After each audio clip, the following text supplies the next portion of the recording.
The fire was the only thing that spoke to Elias Thorne anymore. It was a language he understood, a primal tongue of hunger and heat. In the heart of his smithy, the forge breathed with a rhythmic sigh, its glowing coals a stark contrast to the perpetual twilight of the soot-stained walls. Here, amidst the clang of the hammer and the hiss of hot steel quenching in water, Elias found the only semblance of peace a man like him could know. It was a peace born not of tranquility, but of exhaustion, a quiet forged by drowning out the ghosts of another, wilder fire. 5 years, the number was a brand on his soul.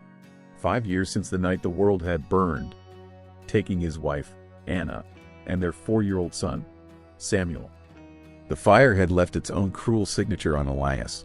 A lattice of scarred, puckered skin crawled from his left hand up his forearm, disappearing beneath his rolled-up sleeve.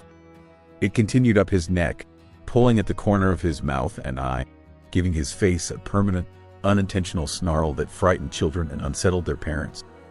The scars were his daily penance, the map of his failure. He had been strong enough to pull beams from a collapsing barn, but not strong enough to save his own family from the smoke that had stolen them in their sleep. The town of Redemption, Colorado, had long since passed its verdict on the blacksmith.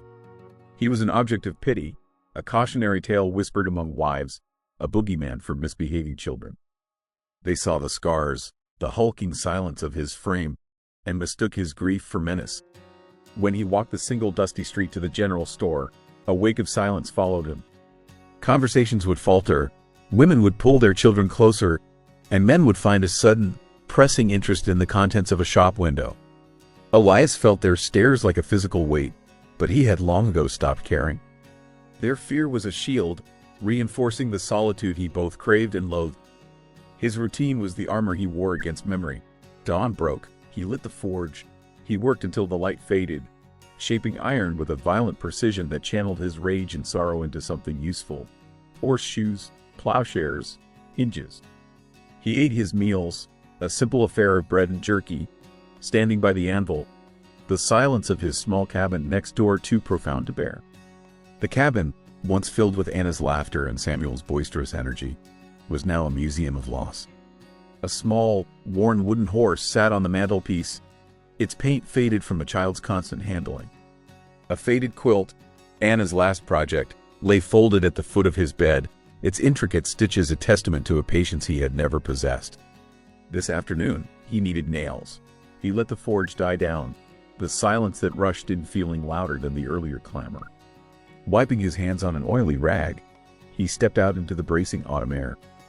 Redemption was a town that prided itself on order, an order personified by its powerful mayor, Alistair Finch. The mayor was a man of polished boots and smooth words, his prosperity as visible as Elias's scars were. Under Finch's guidance, Redemption presented a clean, respectable face to the world, a face that had no room for a man so visibly broken. Inside the general store, the familiar ritual of avoidance played out. Mrs. Gable, the proprietor's wife, gave a tight, nervous smile. "Mr. Thorne," she murmured, her eyes darting away from his face. "Nails," Elias said, his voice a low rasp from disuse. He placed a few coins on the counter, his scarred hand a stark contrast to the polished wood. As Mrs. Gable weighed the nails, two women who had been chatting by the fabric bolts fell silent, their gazes sliding past him. Elias ignored them, his focus on the simple transaction. He was a ghost here, a necessary specter who could mend a broken axle or shoe a difficult horse, but who was not truly part of the town's living fabric. He took the small sack of nails and left without another word, the bell above the door chiming his departure like a final, dismissive note. As evening approached, the sky turned the color of a bruise. The wind picked up, howling down from the mountains and carrying the first stinging drops of a cold rain. Storms always made it worse. The smell of damp air and wood smoke was a key that unlocked the darkest room in his memory. He could almost hear it, the crackle of hungry flames, the splintering of wood, the phantom sound of Samuel's cough from his small room. Elias lit the forge again, not for work, but for noise. He thrust a bar of iron into the glowing heart of the fire, needing the physical anchor of the task. The hammer rose and fell, a frantic, desperate rhythm against the rising symphony of the storm. Rain lashed against the smithy's roof, and thunder cracked overhead, each peal like the groan of a collapsing roof beam. He worked blindly, sweat and rain and memory mingling on his face. He was no longer in his smithy. He was back in the inferno. The heat on his skin not from the forge but from the fire that had consumed his world. The heat that had seared his arm as he reached through a wall of flame for a son who was already gone.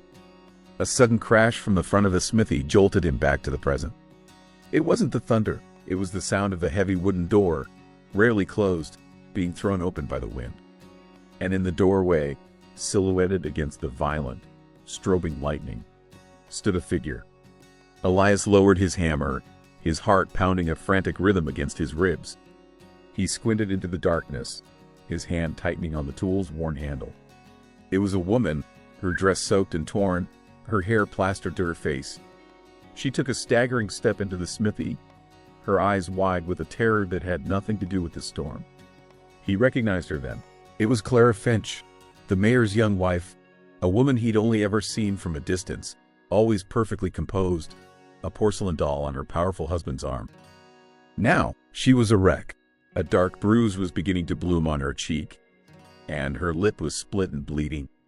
She looked at him, at his scarred face and the heavy hammer in his hand, and her fear seemed to intensify. She opened her mouth to speak, but only a choked sob escaped. She took another unsteady step, her hand outstretched as if pleading. "Help me," she whispered, the words barely audible over the howl of the wind. Then, her eyes rolled back in her head, and she collapsed onto the dirt floor of the smithy, a small, broken heap amidst the cast-off scraps of iron and old horseshoes. The storm raged, the forge hissed, and Elias Thorne stood frozen, the silence he had so carefully cultivated for 5 years shattered by the arrival of another's pain. The world, with all its messy, unpredictable agony, had just broken down his door. And now, he had to decide whether to bar it shut or let the trouble in. For a long moment, Elias stood as if forged in place, the world reduced to the hiss of the dying fire and the ragged sound of the woman's breathing. His first instinct was not one of compassion, but of grim, weary practicality. This was a problem, a complication blown in by the storm, and he dealt with problems the only way he knew how, with his hands. He moved with a detached efficiency that had served him well in the field hospitals of the war. He scooped Clara from the cold, damp floor, his arms easily taking her slight weight. She felt as fragile as a sparrow, a stark contrast to the unyielding iron he wrestled with daily. He carried her from the chaotic, masculine world of the smithy into the stark, ordered silence of his cabin next door. The air inside was cool and smelled faintly of wood smoke and old sorrow. He laid her gently on the simple rope bed he used as a sofa near the hearth, the one place in the cabin that still offered a pretense of warmth. He lit a lamp, the flame chasing the darkest shadows into the corners of the room. In the steady, golden light, the damage was clearer. The bruise on her cheek was a violent purple stain against her pale skin. The cut on her lip was still weeping a thin line of crimson. He went to a small wooden chest in the corner, a relic of Anna's, and retrieved what he needed: a clean cloth, a bowl of water, and a small jar of calendula salve she had made years ago. The scent of it, a faint, sweet aroma of summer, was a ghost in the room. He worked without a word, cleaning the grime and blood from her face. His large, scarred hands, accustomed to the brute force of the hammer, were surprisingly gentle. He moved with the focused intent of a craftsman repairing a delicate instrument, his touch clinical yet careful. He dabbed the salve on her split lip, his calloused fingers barely grazing her skin. She stirred under his touch, a soft moan escaping her lips, but she did not wake. He pulled a heavy wool blanket over her, tucking it around her shoulders, and then retreated to a wooden chair across the room, a silent, scarred sentinel watching over the unexpected refugee the storm had delivered. Clara awoke to the slow, steady crackle of a fire. Her first sensation was a dull, throbbing ache in her cheek. She opened her eyes, and fear seized her with an icy grip. A man sat in the firelight, his formidable shape a silhouette against the flames. One side of his face was a landscape of twisted, scarred tissue that pulled his eye and the corner of his mouth into a permanent, grimacing mask. The blacksmith, the town's monster, She tried to sit up, a panicked gasp catching in her throat, but a wave of dizziness pushed her back down. The man made no move toward her. He simply watched, his expression unreadable in the flickering light. "Where?" she whispered, her voice a dry croak. "My cabin," he answered, his voice a low rumble, like stones grinding together. "You're safe." Safe. The word was a foreign concept. She wasn't safe. Alistair would find her. The thought of her husband, of his cold fury and the deceptively soft tone he used just before the violence began, sent a tremor through her. "He'll look for me. He'll find me." The blacksmith rose, and she flinched, pulling the blanket tighter. He didn't approach her bed. Instead, he went to the hearth, where a small pot simmered. He ladled a thin, savory-smelling broth into a mug and brought it over, setting it on a small crate beside her. "Eat," he commanded, his tone leaving no room for argument. He retreated to his chair, granting her a small circle of space. Hesitantly, Clara pushed herself up. Her body ached, but the warmth of the broth was a comfort. She drank slowly, the simple nourishment a balm to her frayed nerves. As she sipped, her gaze fell upon a small object on the floor where her pocket must have emptied when he carried her in, her mother's music box. It was a tiny, silver-plated thing, a gift from a time before Alistair, before the suffocating elegance of the mayor's house. The lid was dented, and it was silent. The fall must have broken it. Seeing the direction of her gaze, the blacksmith rose again. He crossed the room, picked up the small box, and examined it. For a moment, Clara thought he might cast it into the fire, another broken thing to be discarded. Instead, he carried it to his workbench in the corner of the cabin, a space as meticulously organized as the smithy was chaotic. He lit another lamp, and in its focused beam, Clara watched in stunned silence. His massive, scarred hands, which she had seen wield a heavy sledgehammer, now worked with impossible delicacy. Using a set of tiny, precise tools, he opened the back of the music box. He squinted, his scarred eye closing as he peered at the miniature world of gears and pins. His movements were slow, patient, and utterly absorbed. He was no longer a monster in the firelight. He was a craftsman, a healer of broken things. An hour passed in near silence. The only sounds the crackle of the fire, the whisper of the wind outside, and the faint, metallic clicks from his workbench. Clara found herself watching, mesmerized. It was the longest she had felt at peace in years. Here, in this silent man's cabin, there were no expectations, no performances required. She was simply a person, hurt and in need of mending, much like the small box in his hands. Finally, he looked up. He held the music box and, with a gentle turn of a tiny key, a faint, tinkling melody filled the quiet room. It was a simple tune, one her mother used to hum, a sound she thought she'd never hear again. Tears welled in Clara's eyes, not of fear or pain, but of a profound, aching gratitude. He walked over and placed the mended box in her outstretched hand. He didn't smile, but the fierce intensity in his one good eye softened for a fraction of a second. "It's fixed," he said, as if it were the most ordinary thing in the world. Before Clara could find the words to thank him, a sharp, authoritative knock rattled the cabin door. Clara's blood ran cold. "It's him," she whispered, her voice trembling. Elias's transformation was instantaneous. The quiet craftsman vanished, replaced by a formidable, protective presence. He pointed to a dark corner behind a stack of firewood. "There, be silent." He moved to the door, his steps heavy and deliberate. He didn't open it immediately. "Who is it?" he called, his voice a low growl. "Sheriff Brody." "Open up, Thorne. Just have a question for you." Elias slid the bolt back and opened the door just enough to block the view inside. The sheriff stood on his porch, rain dripping from the brim of his hat. He was a portly man whose authority seemed to come more from his badge than from any personal conviction. "Evening, Sheriff," Elias said, his tone unwelcoming. "Storm's a bad one," Brody said, peering past Elias, trying to see into the cabin. "The mayor's wife, Mrs. Finch, seems to have gone missing. Didn't come home for supper. Finch is worried. You haven't seen anything unusual tonight, have you? A woman on foot, perhaps?" From her hiding place, Clara held her breath. This was it. The blacksmith would give her up. It was the only sensible thing to do. Harboring the mayor's wife was an act of rebellion no one in redemption would dare commit. Elias stood motionless in the doorway, a bulwark against the storm and the law. He looked out into the rain-swept darkness for a long moment, then turned his gaze back to the sheriff. His scarred face was a mask, impossible to read. "Just the storm, Sheriff," he said, his voice flat and even. "Haven't seen a soul." The lie hung in the air, simple, direct, and utterly convincing. It was an act of quiet defiance, a choice made. He was no longer just a man hiding from his past. He was a man actively shielding another's future. Sheriff Brody hesitated, his gaze lingering on the closed-off blacksmith. "Martin, if you see anything, you let me know." "I will," Elias said, a promise that was also a lie.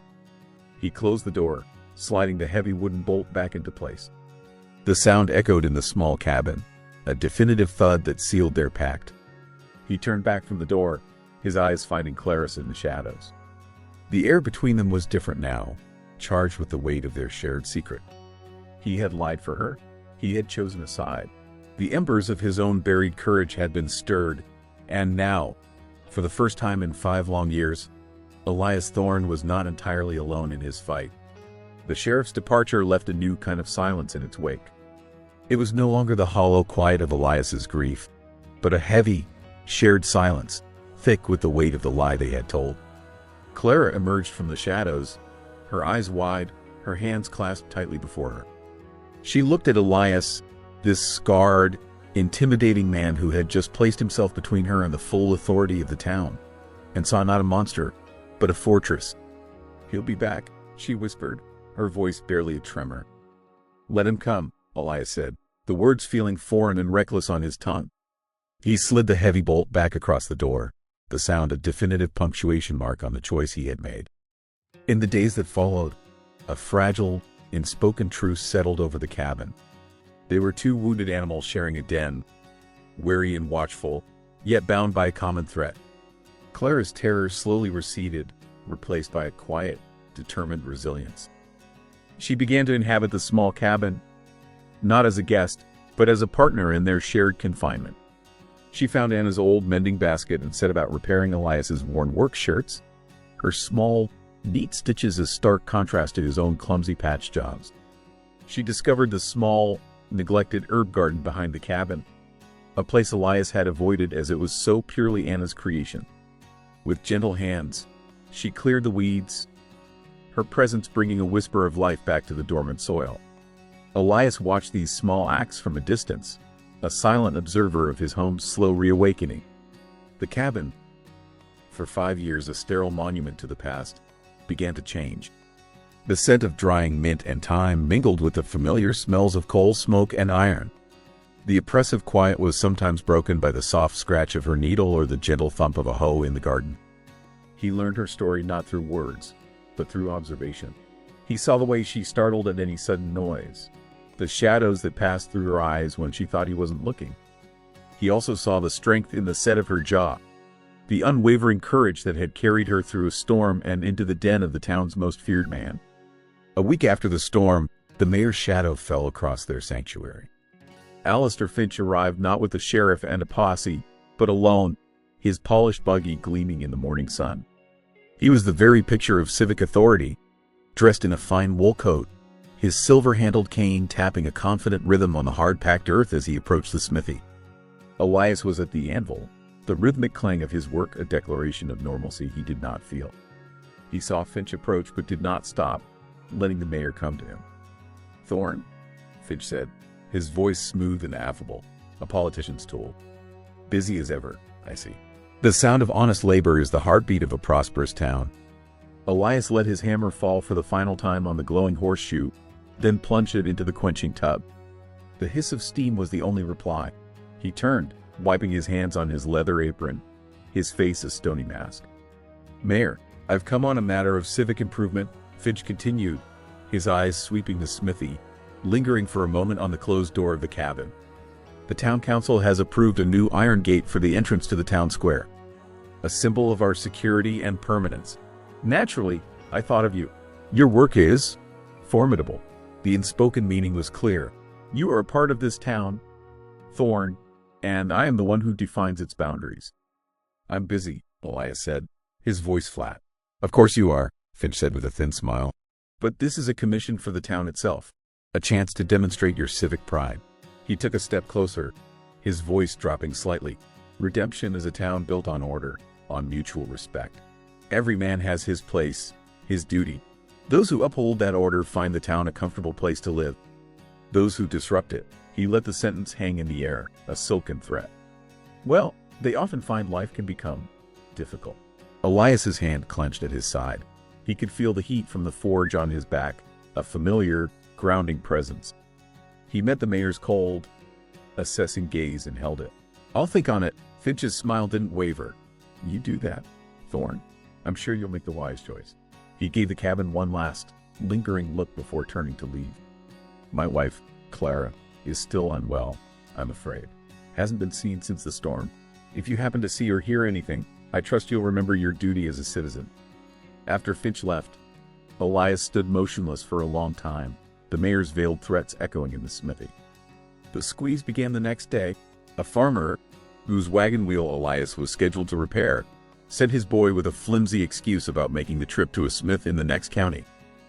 Then, at the general store, Mr. Gable informed him with downcast eyes that a shipment of coal had been delayed, and he could only spare Elias a small sack, not enough to keep the forge running for more than a couple of days. The boycott was as silent as it was suffocating. Finch was turning the town against him, not with accusations, but with the quiet, relentless pressure of economic strangulation. The strain began to show. Their supplies dwindled. Elias grew more withdrawn, the weight of their predicament settling heavily on his broad shoulders. He took to eating less, ensuring Clara had enough. It was during one of these sparse evening meals that the anew, more profound alliance was forged between them. Clara had watched him grow gaunt, had seen the worry etched around his eyes. She disappeared into the cabin's dark corner where she slept and returned with something held tightly in her hand. She placed it on the table between them. It was a delicate pearl necklace, its luster glowing softly in the lamplight. It was a wedding gift, she said, her voice quiet but firm. It's valuable. You could sell it in another town, buy us the supplies we need. Elias stared at the necklace, then at her. He saw the sacrifice in her eyes, the desperate need to contribute, to be a partner and not just a burden. He thought of the empty space in Anna's jewelry box where a similar, though far more modest, string of pearls had once lain. He pushed the necklace gently back across the table toward her. No, he said, his voice rough with an emotion he couldn't name. But we have to, she insisted. We have no money left. I don't take payment for doing what's right. The words were simple, stark, and absolute. They were a declaration, not just to her, but to himself. For 5 years, he had done nothing but survive, tending to the ashes of his life. In that moment, he chose to do more. He chose to stand for something. Clara's eyes filled with tears, but she didn't argue. She simply nodded, a deep and silent understanding passing between them. He was not just her protector. He was her ally. The next morning, Elias rose before dawn, determined to find a solution. He took 2 large buckets and started the long walk to the creek that bordered his property, a half-mile trek through the woods. The well by the cabin was their most vital resource, but he would need to conserve its water. He reached the well as the first pale light of dawn was breaking. He lowered a bucket, the rope unspooling with a familiar creak. But when he drew it up, the water was not the clear, cold liquid he expected. An oily, iridescent sheen floated on the surface, and the smell that rose from the bucket was foul, a scent of rot and kerosene. He dropped the bucket, his heart turning to a cold, hard knot in his chest. He lowered the second one, pulling it up with the same result. The water was poisoned, contaminated. Someone had come in the night and deliberately fouled their only source of water. This was no longer a subtle squeeze or a veiled threat. This was a direct assault on their lives.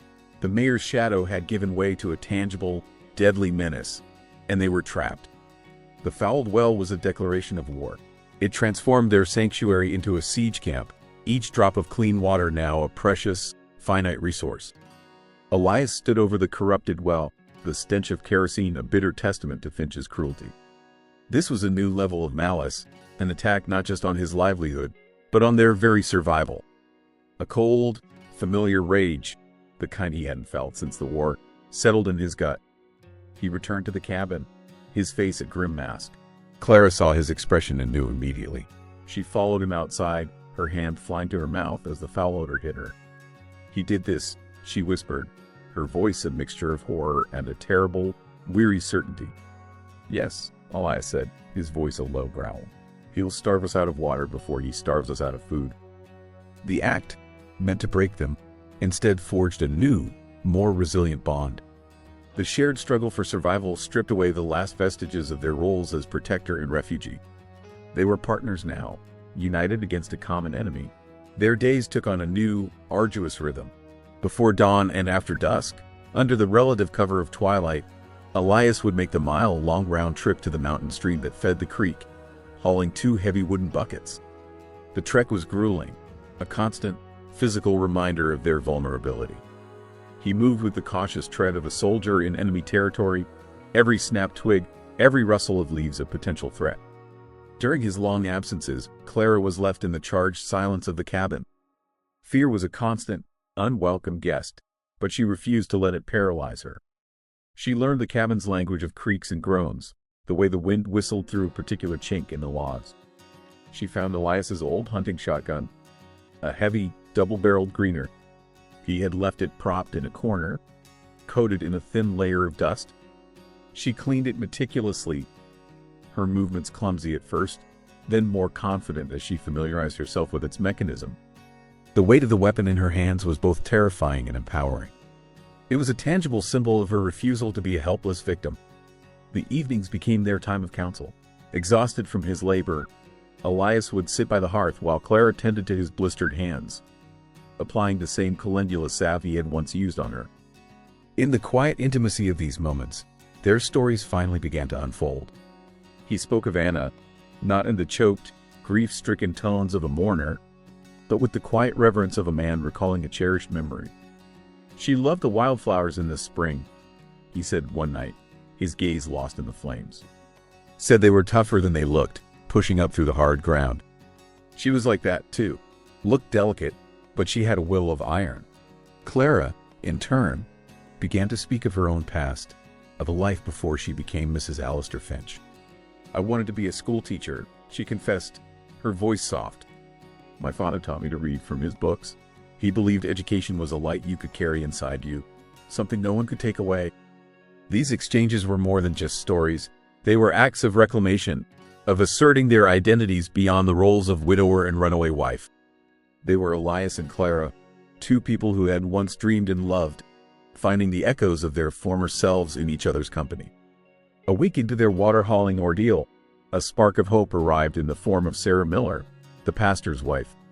She appeared at the edge of the woods one afternoon, a basket over her arm, her expression a mixture of determination and trepidation.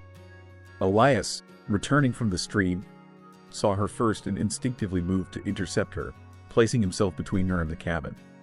"Mrs. Miller," he said, his tone a polite but firm warning. "It's not safe for you to be here." Sarah was a small, unassuming woman, but her eyes held a quiet strength that reminded Elias of Anna. "The Lord's work is rarely safe, Mr. Thorne," she replied, unafraid. "My husband and I have been concerned. Clara has not been to services, and the mayor's inquiries about her have become more insistent." She looked past him toward the cabin, from which Clara had emerged, drawn by their voices.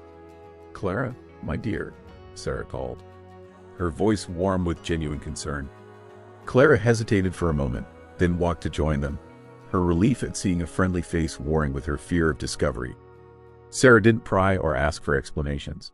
She simply opened her basket, revealing its contents: a fresh loaf of bread, a wedge of cheese, and, most precious of all, a large corked jug. "Fresh water from our well," she said simply, "and a bit of supper. Pastor Miller felt you might be isolated."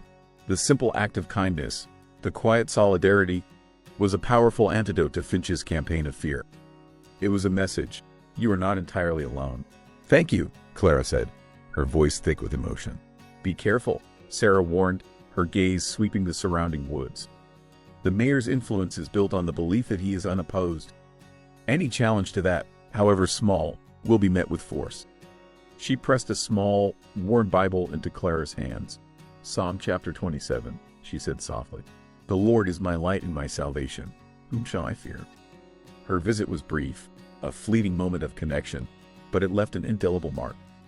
It was a crack in the wall of isolation Finch had built around them, a reminder that a community was more than just its most powerful voice. That night, the mood in the cabin was different. The water from Sarah's jug felt like a sacrament. The bread tasted of fellowship. Hope, a feeling Elias had long since buried, began to stir like a dormant seed in the hard soil of his heart. Later, by the light of a single lamp, he took the shotgun from its corner. He led Clara outside into the moonlit clearing behind the cabin. "You need to know how to use this," he said, his voice low and serious.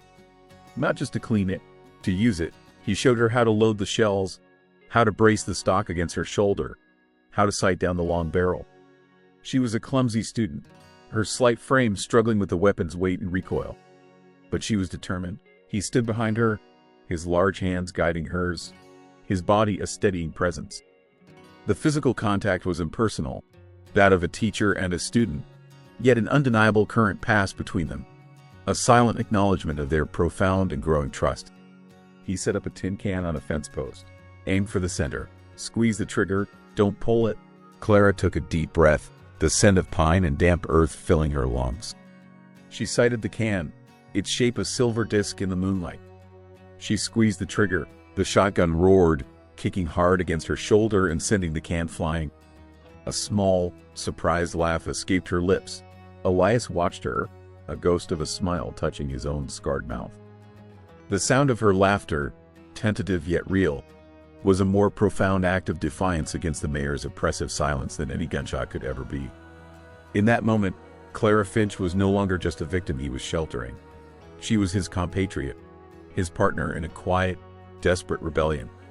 And for the first time, Elias Thorne felt the stirrings of a fight he might actually want to win. Sarah Miller's visit and the successful firing of the shotgun ignited a subtle but profound shift within the besieged cabin. The passive endurance of their isolation gave way to a quiet, simmering defiance. They were no longer just surviving, they were planning. The balance of power, once so heavily weighted in Finch's favor, began to feel less certain. Hope, Elias was discovering, was its own form of ammunition. The idea came to Clara in the dead of night, a whisper of a plan born from her intimate knowledge of her husband's vanity and his meticulous, almost obsessive, record-keeping. Alistair Finch was a man who documented everything.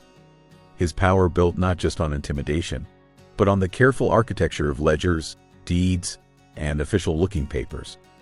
"His seal," she said to Elias over their meager breakfast, her eyes bright with a new, feverish energy. "He has a town seal, an embosser. He keeps it locked in his desk. He uses it on everything: land grants, tax notices, business licenses. It's his signature of authority." Elias, who was methodically sharpening a set of chisels, paused his work. He looked at her, seeing not the frightened woman who had collapsed in his smithy, but a keen, strategic thinker. "What of it? You could make one," she said, her words tumbling out in a rush of inspiration. "A copy. You can shape metal into anything. You could forge his authority." The audacity of the plan was breathtaking. It was an act of counterfeiting, of rebellion, a direct challenge to the very symbol of Finch's power. Elias looked at his scarred hands, at the tools of his trade. He had used them to create, to mend, to build. She was asking him to use them to deceive, to dismantle. "And what would we do with such a thing?" he asked, testing the idea, feeling its dangerous weight. "We write a letter," Clara explained, leaning forward, her voice a conspiratorial whisper.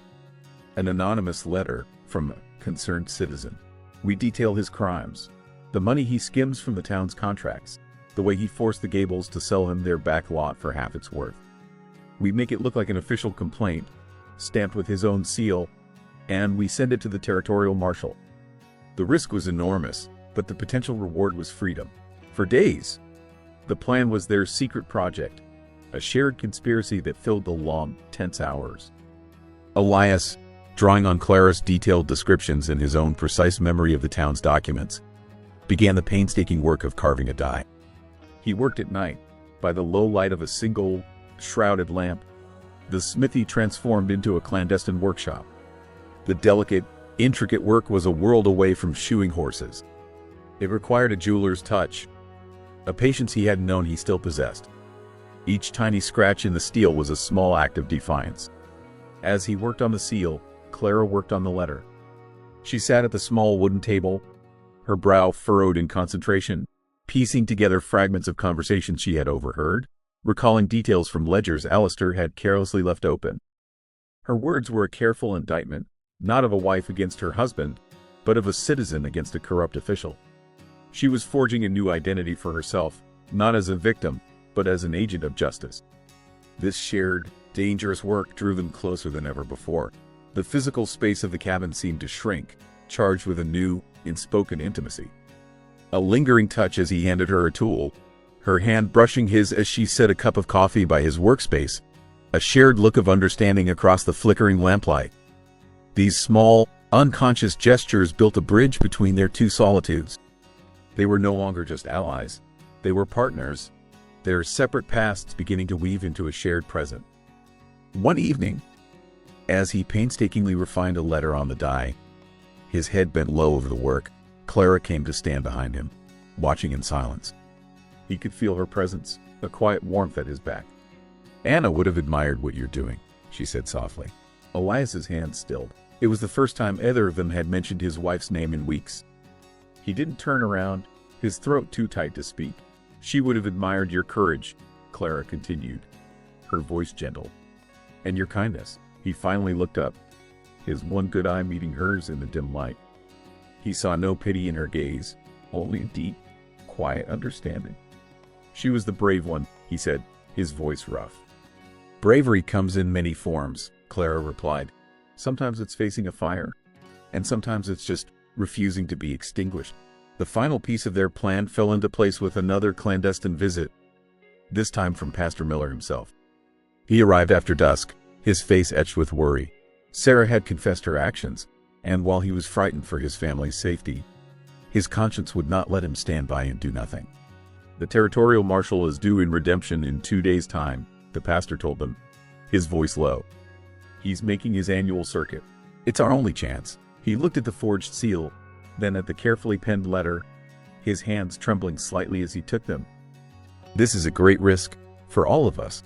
"Some risks are necessary, Pastor," Elias said, the words of a man who had accepted the potential consequences of his actions. But Alistair Finch was not a man to wait for fate to deal him a hand. Growing impatient with the failure of his siege, he decided to force the issue. The morning the marshal was due to arrive, he and Sheriff Brody rode up to the smithy. They did not come with a mob of angry townsmen, but with something far more dangerous, a piece of paper.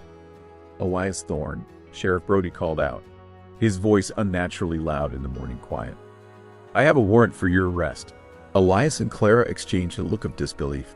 "On what charge?" Elias called back through the barred door. "Theft," the sheriff replied, holding up the warrant. "Mr. Gable from the general store has filed a complaint. Says you stole a sack of coal 2 weeks back." The charge was absurd, a transparent fabrication, but it was legal. It was Finch's checkmate. He couldn't force them out, so he would have Elias removed, leaving Clara alone, unprotected, and at his mercy. "You have 1 hour to surrender peacefully," Finch's voice cut through the air, cold and triumphant. "Or we will be forced to take you by any means necessary." He paused, letting his final words land with calculated cruelty. "We wouldn't want another fire, would we, Thorne? You know how quickly these old wooden buildings can go up." The threat, so personal, so deeply resonant, struck Elias like a physical blow. He staggered back from the door, his breath coming in ragged gasps. The smell of smoke, phantom and yet overwhelmingly real, filled his nostrils. The roar in his ears was not the forge, but the sound of his world burning all over again. He was paralyzed, trapped not by the mayor and his fabricated warrant, but by the unyielding grip of his own past. The world outside the cabin door ceased to exist. For Elias, there was only the roaring in his ears and the acrid, phantom smell of burning pine. Finch's words, "We wouldn't want another fire, would we, Thorne?" were a key turning the lock on a chamber of horror he had kept sealed for 5 years. He was no longer in his smithy. He was trapped in the inferno of the past, the heat scorching his skin, the smoke stealing his breath. His hands, gripping the edge of his workbench, felt not the familiar grain of wood, but the searing heat of a collapsing beam. He saw Samuel's small face, not peaceful in sleep, but lost in a swirl of choking black smoke. He was paralyzed, a giant of a man rendered helpless by a ghost. It was Clara who broke the spell. Seeing the terror in his eyes, the way his knuckles had turned white, she knew he was lost to her. Fear, cold and sharp, pierced her, but another feeling rose to meet it, a fierce, protective loyalty to the man who had sheltered her. She would not let this bully destroy him with a memory. She moved to the heavy, barred door, her small frame seeming impossibly fragile before it. She did not address the triumphant mayor. Her voice, when it came, was not a plea but a clear, steady summons aimed at the weaker man. "Sheriff Brody," she called, her voice carrying through the thick oak. "Samuel Brody, my father used to speak of you. He said you were a man of principle before you wore that badge, a man who understood the difference between law and justice." Outside, the sheriff shifted uncomfortably. Finch shot him a look of pure venom. "Pay her no mind, Brody. It's the desperate rambling of a hysterical woman." Clara ignored him. "Is this your principle, Sheriff? Aiding a man who beats his wife? Helping him fabricate charges against an innocent man? Is this the justice you swore an oath to uphold?" She pressed her face closer to a crack in the door. "I will not be silent. If you break down this door, I will tell every soul in this town what he did to me. And when the marshal arrives, I will tell him.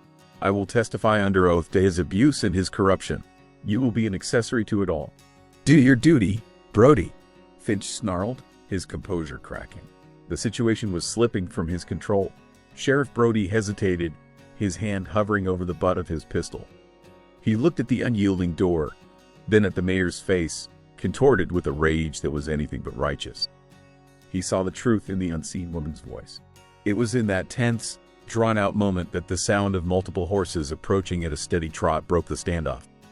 3 riders crested the small hill leading to the smithy. The man in the lead was tall and broad-shouldered, his duster pushed back to reveal the unmistakable glint of a territorial marshal's badge.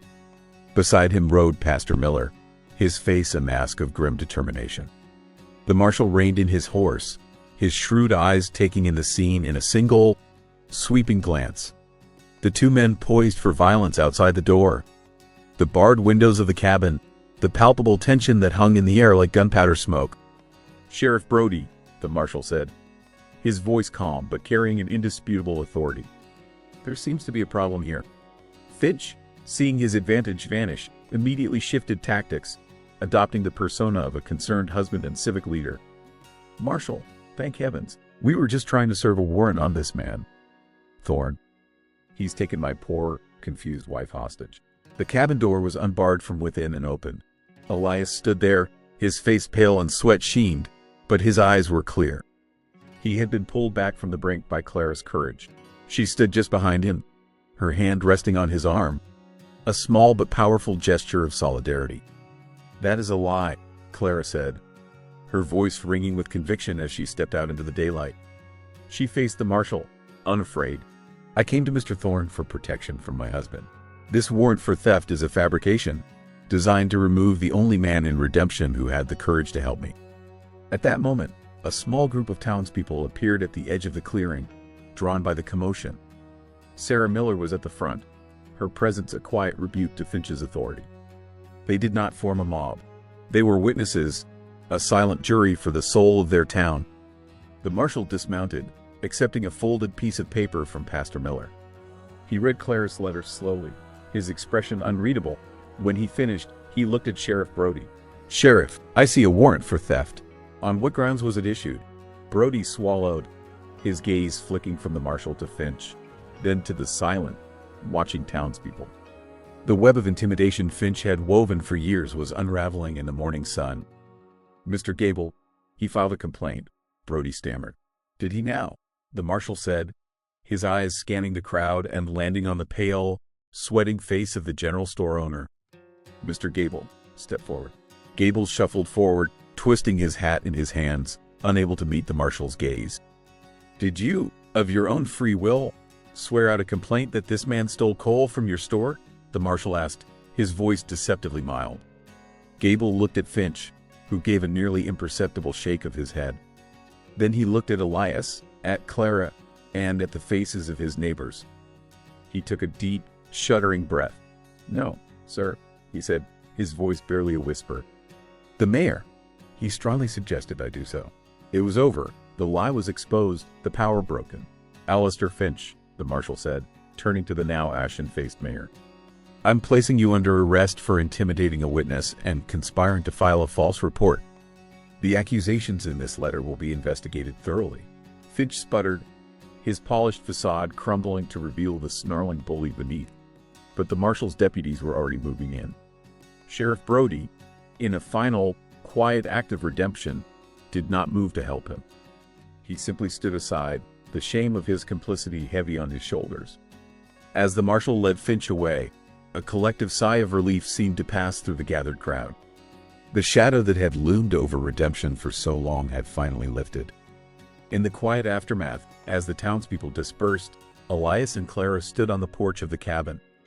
The world felt preternaturally still, the ordinary sounds of birds and wind returning to fill the space once occupied by tension and fear. Elias turned to her, his scarred face looking more weary than she had ever seen it. "The fire," he said, his voice a rough whisper. "His threat.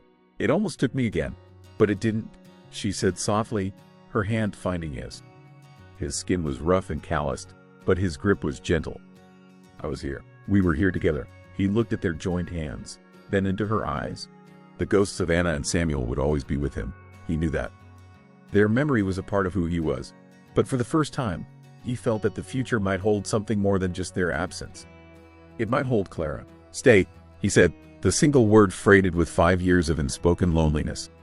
"Not because you need a roof over your head, but because this cabin.